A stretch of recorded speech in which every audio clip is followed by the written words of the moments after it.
Okay, so be a city kid who lives in Australia with minimal knowledge of what animals are out there that can kill you makes for an interesting start to this story.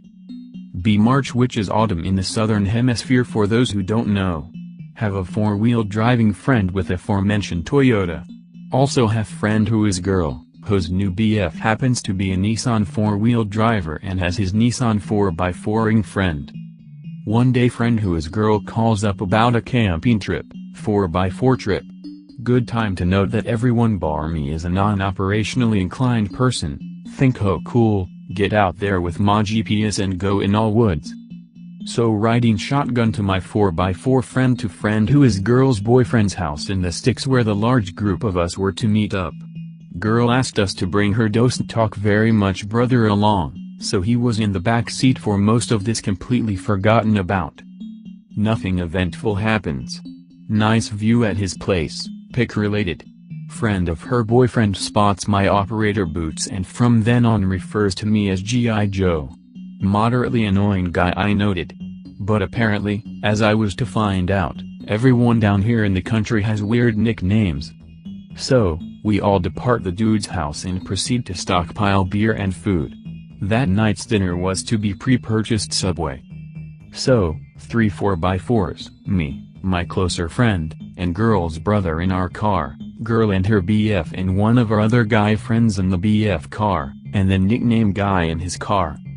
On the road for like 4 hours before getting anywhere what an Australian would call remote.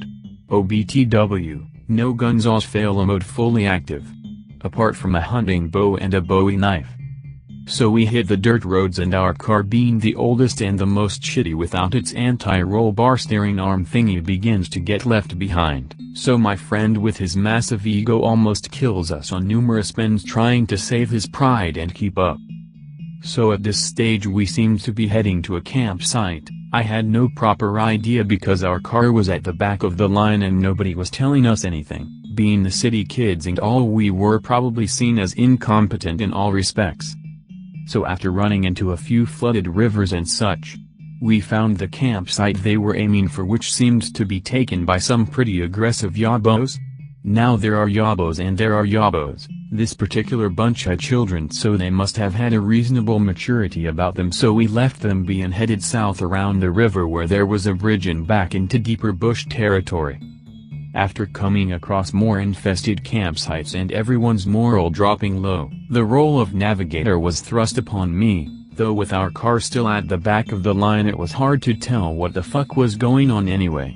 So night falls and everyone's tired as fuck from 10 hours of backtrack driving in the rain, and suddenly we all get bogged 30 meters apart on the same stretch of road simultaneously. How the fuck does this happen, you ask?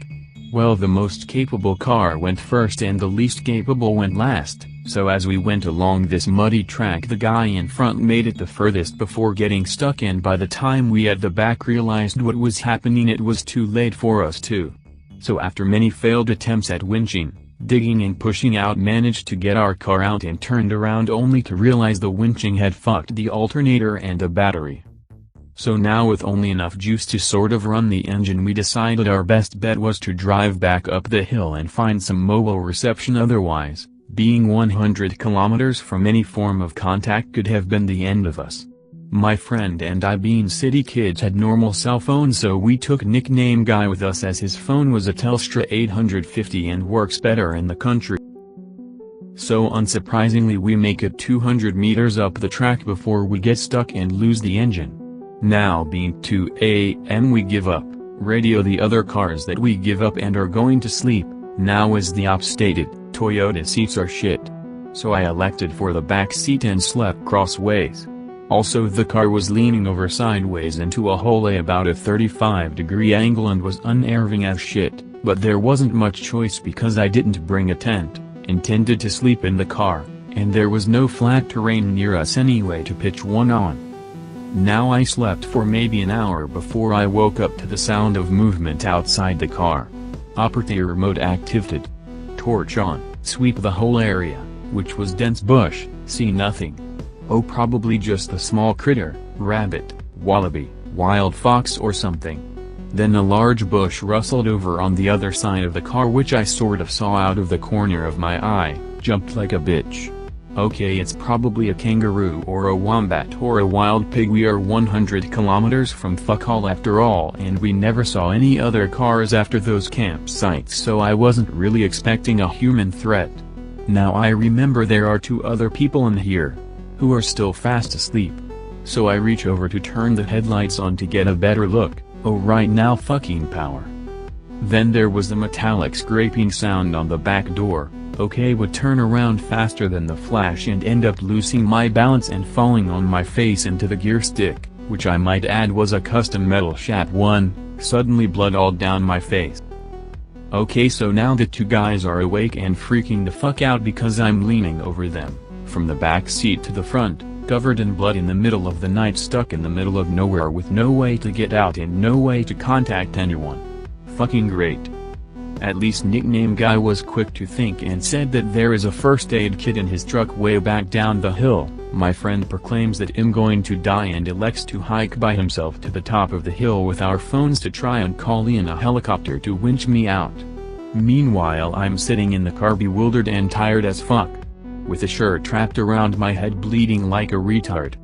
Friend goes off with a torch and our phones, and nickname guy takes a radio. We have 2 in the car, 1 mounted and the other a handheld, and walks back down the actually slippery and dangerous as fuck track to the others and the cars.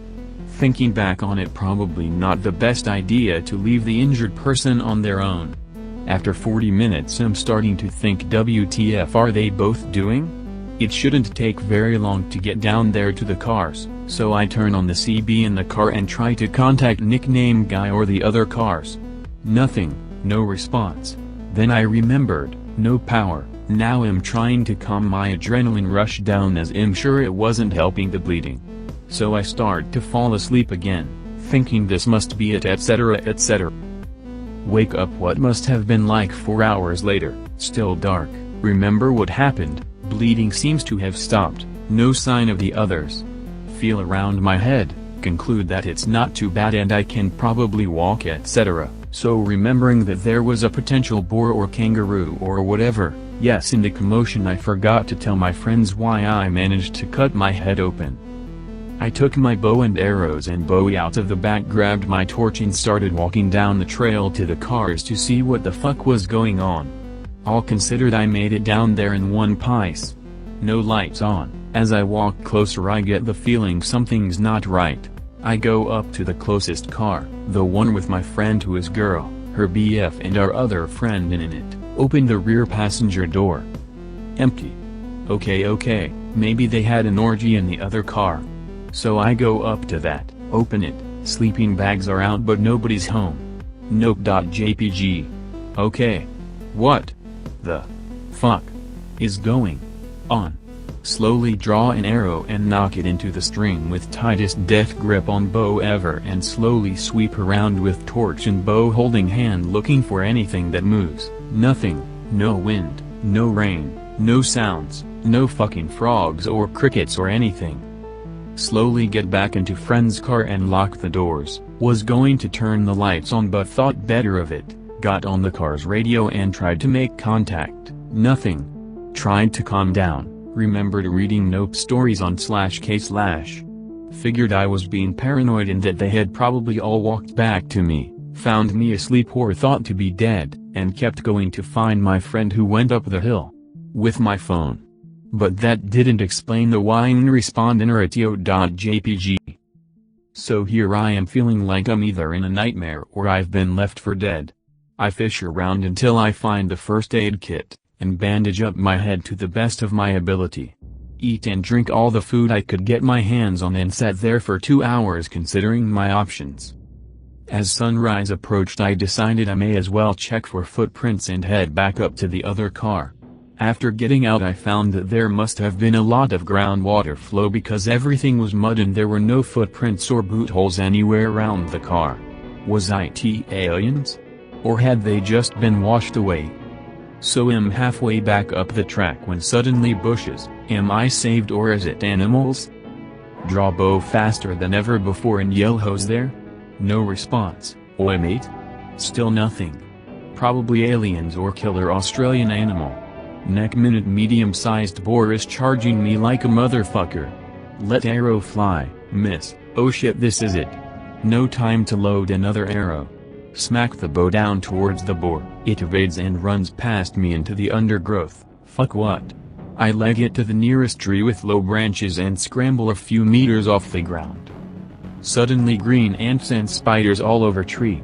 Fuck this. Onto ground, new arrow loaded, second arrow between teeth, knife also in bow hand. Sprint uphill to car, get on roof of car. Prepare to shoot death boar. Nothing. But looking Rambo as fuck. So 5 friends missing presumed eaten by boar, no contact or anything.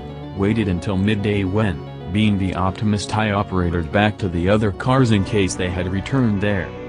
No boar, no people.